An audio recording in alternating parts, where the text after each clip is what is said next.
कक्षा 7 में विज्ञान विषय के अंदर पढ़ेंगे प्राणियों में भोजन। हमने पिछली बार वीडियो के अंदर मनुष्य के अंदर पाचन को पढ़ा था, उसके पाचन तंत्र के बारे में। पाचन तंत्र के हमने प्रथम अंग मुख एवं मुख गुहा के बारे में पढ़ा। अब दूसरा है भोजन नली या ग्रशिका, या इसका नाम है ग्रास नली। मुख गुहा से लेकर आमाशय तक का भाग ग्रास नली होती है, यानी हमारे मुख गुहा से अंत से लेकर आमाशय तक जो एक नलिका होती है उसे हम कहते हैं ग्रास नली, जो भोजन को आमाशय तक पहुंचाने का कार्य करती है। ये एक पाइप की तरह होती है जो मुख में भोजन को हमने चबाया है उस भोजन को ये आमाशय तक पहुंचाने का कार्य करती है। ये आमाशय तक पहुंचाने के लिए कर्माकुंचन गति के द्वारा उस भोजन को निगलती है, यानी धीरे धीरे वो भोजन को अंदर की ओर धकेलती है। इसका और कोई महत्वपूर्ण कार्य नहीं है, ना ही इसमें कोई पाचक रस से स्रावित होते हैं।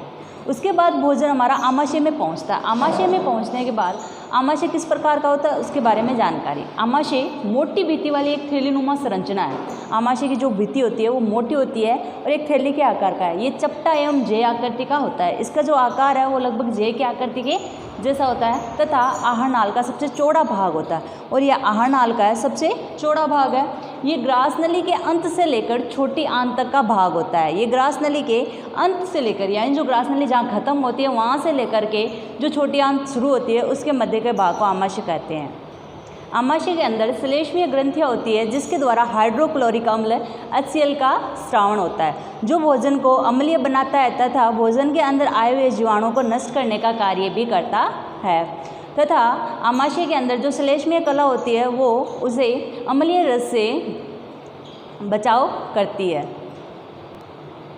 भोजन आमाशय में रहने के बाद में उसका माध्यम अम्लीय बनने के बाद में वो भोजन 2-4 घंटे आमाशय में रुकता है। आमाशय में रुकने के बाद भोजन छोटी आंत में पहुंचता है।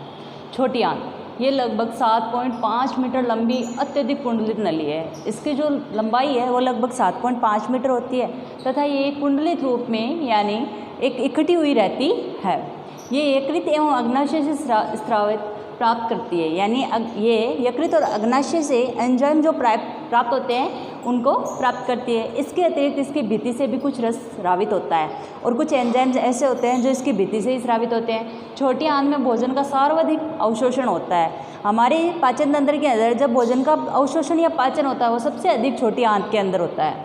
छोटी आंत में आंतरिक भित्ति पर अंगुली के समान उभरी हुई संरचनाएं पाई जाती है जिन्हें रसांकुर कहते हैं। इनके द्वारा ही भोजन का अवशोषण और पाचन किया जाता है। छोटी आंत से लेकर छोटी आंत के बाद में बड़ी आंत में जाता है। जो बचा हुआ भोजन है बड़ी आंत छोटी आंत की अपेक्षा छोटी एवं मोटी होती है। नाम तो इसका बड़ी आंत है लेकिन ये छोटी आंत की अपेक्षा क्या होती है, छोटी होती है।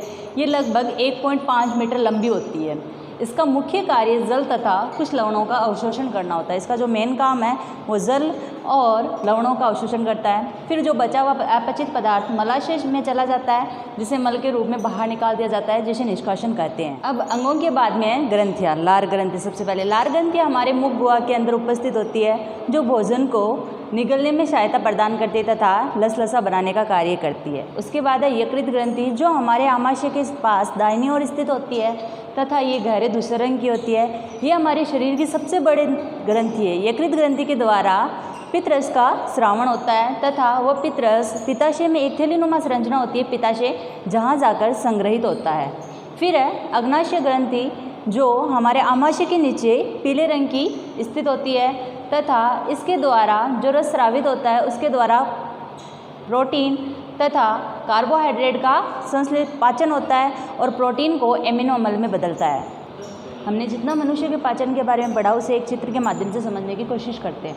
सबसे पहले भोजन मुख गुहा में जाएगा। मुख गुहा के बोलस होने के बाद में वो ग्रास नली की सहायता से आमाशय में पहुंचेगा। आमाशय में जठर रस मिलने के बाद में भोजन लगभग 3 से 4 घंटे वहाँ ठहरता है। उसके बाद आमाशय से छोटी आंत से बड़ी आंत से मलद्वार के बाहर अपचित भोजन निकल दिया जाता है। उसी के अंदर लार ग्रंथि मिलती है मुख गुहा के अंदर तथा यकृत ग्रंथि और अग्नाशय ग्रंथि जो मिलती है छोटी आंत के अंदर।